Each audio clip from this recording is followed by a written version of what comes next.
Hello, my name is Kayla. I'm going to show you how to do some venipuncture using a Vacutainer. So, the first thing I want to show you is all the equipment that I have. I have my gloves, my arm, the tourniquet, my sharps container, my tubes, gauze, alcohol pad, tape, the hub, and the hub needle. Okay, so the first thing I want to do is I want to sanitize my hands.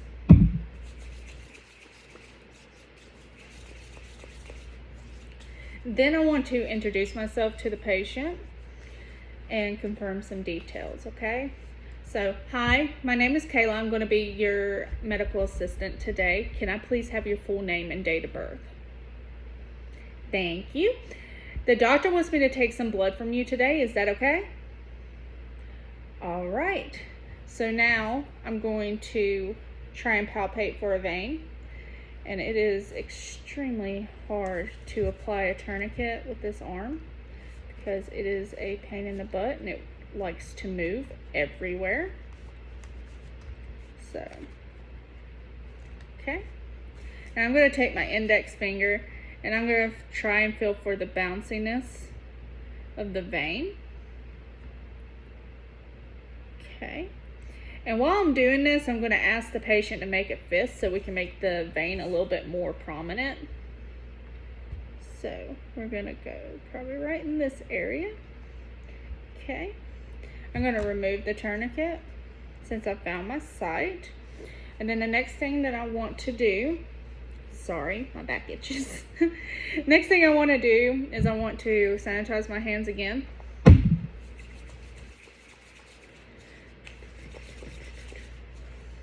I'm going to put on my gloves.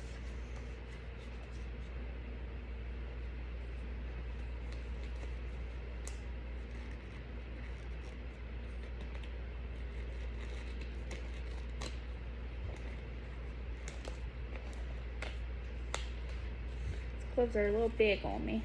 Goodness.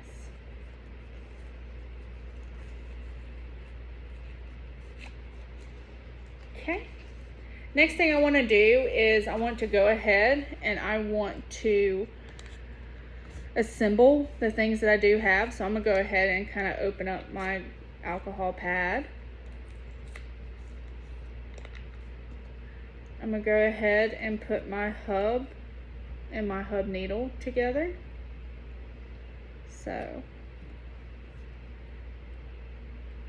we're going to do this. Okay, I've got that together.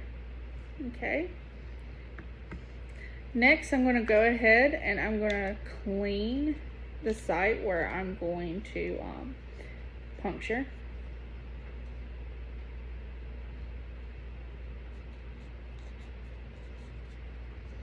I'm going to start from the inside and work out.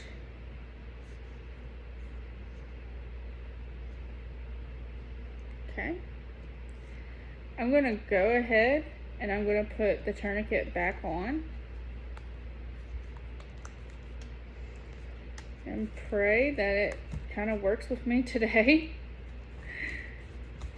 Okay. Alrighty. And before I start, I want to go ahead and get my tape ready. So I'm going to put my tape on my glove. Kind of put it right here. All right. And then I'm going to ask the patient to go ahead and make another fist. Okay.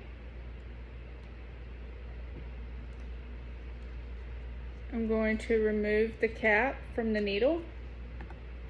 Make sure the bevel is facing away from me. Okay, and from what I learned, it is best to hold it in your 4 fingers and go like this. Okay,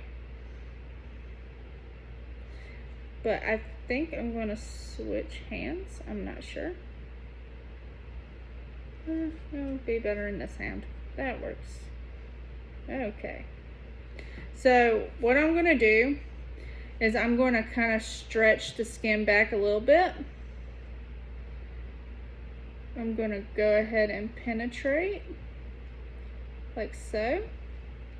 I'm going to grab my tube.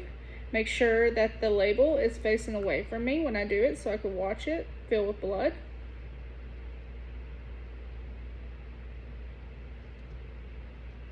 Okay. Once it fills, I'm going to invert it.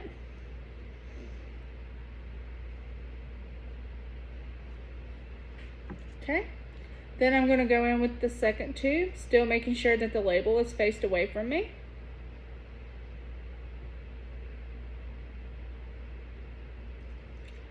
Okay. I'm going to invert it also. Okay. I'm going to go ahead and I'm going to remove the tourniquet.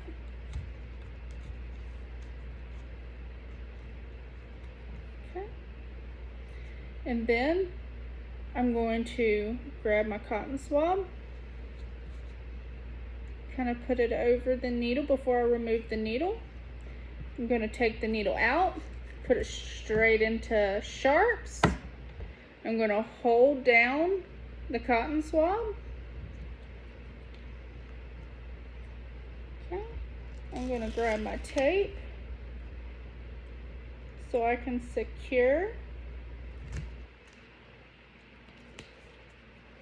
Okay. Now that I've got it secure, the next thing I want to do is I want to go ahead and label the tubes. And when you label the tubes, you use the name, the date of birth, and the patient number, or the date, excuse me, not the date of birth, sorry. Then I want to remove my gloves and put these in biohazard. I want to wash my hands again. And since I'm pretty much done with the procedure, what I'm going to do next is I'm going to go and document everything that I've done for the procedure.